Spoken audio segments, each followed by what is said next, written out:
Hey guys, it's me, Poppy Rain here, and today we're going to be reading Caps for Sale. A Tale of a Peddler, Some Monkeys, and Their Monkey Business, told and illustrated by Esafire Slobudkina.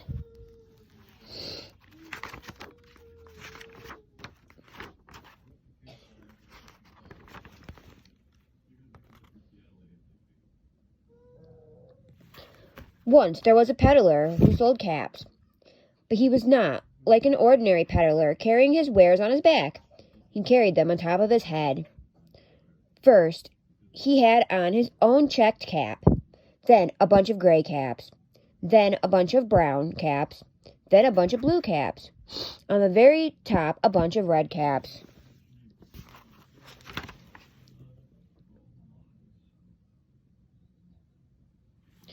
He walked up and down the streets, holding himself very straight so as not to upset his caps. As he went along, he called, "Caps, caps for sale, 50 cents a cap."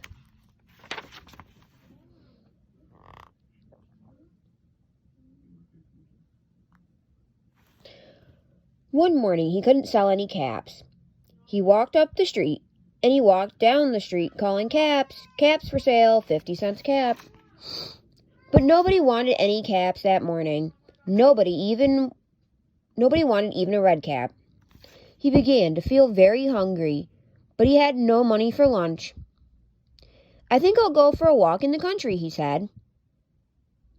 He walked out of town slowly, so as not to upset his caps.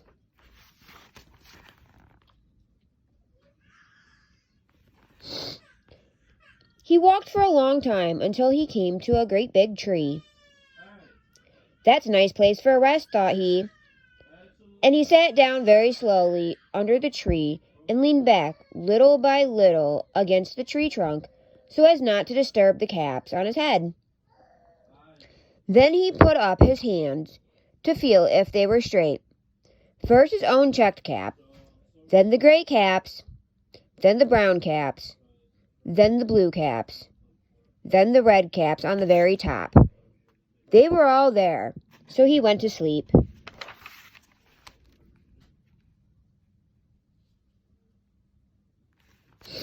He slept for a long time.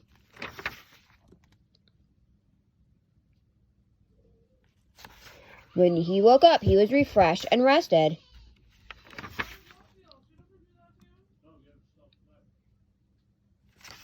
Before standing up, he felt with his hand to make sure his caps were in the right place. All he felt was his own checked cap.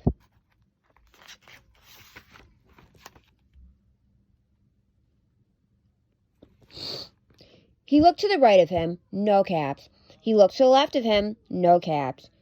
He looked in the back of him, no caps. He looked behind the tree, no caps.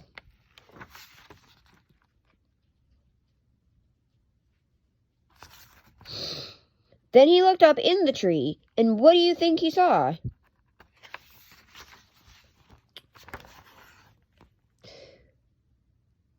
On every branch sat a monkey. On every monkey was a gray or brown or blue or red cap. The peddler looked at the monkeys looked at the peddler. He didn't know what to do. Finally, he spoke to them.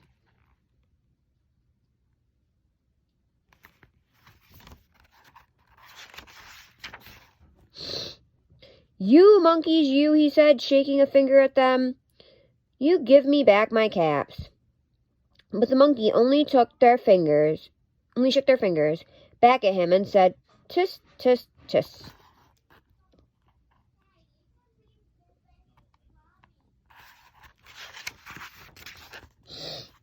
This made the peddler angry, so he shook both hands at them and said, "You monkeys, you give me back my caps."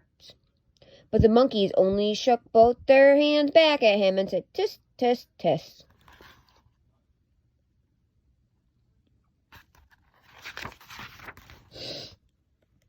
Now he felt quite angry. He stamped his foot and he said, "You monkeys, you better give me back my caps." But the monkeys only stamped their feet back at him and said, "Tis, tis, tis."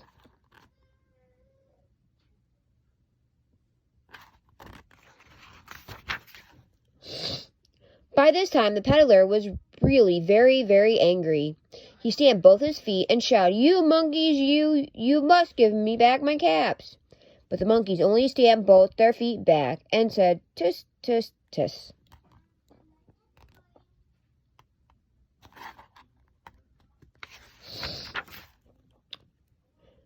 At last he became so angry that he pulled off his own cap, threw it on the ground, and began to walk away.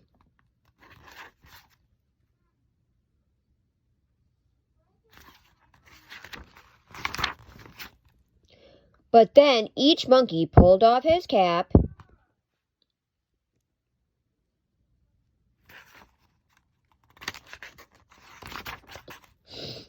and all the gray caps, and all the brown caps, and all the blue caps, and all the red caps came flying down out of the tree.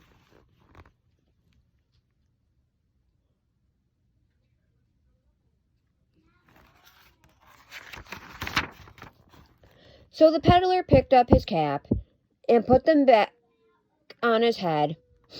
First his own checked cap, then the gray caps, then the brown caps, then the blue caps, then the red caps on the very top.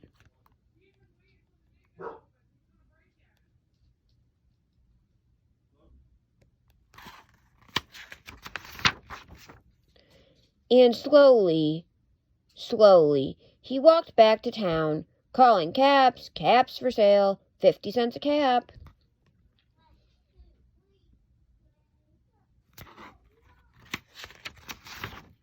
The end.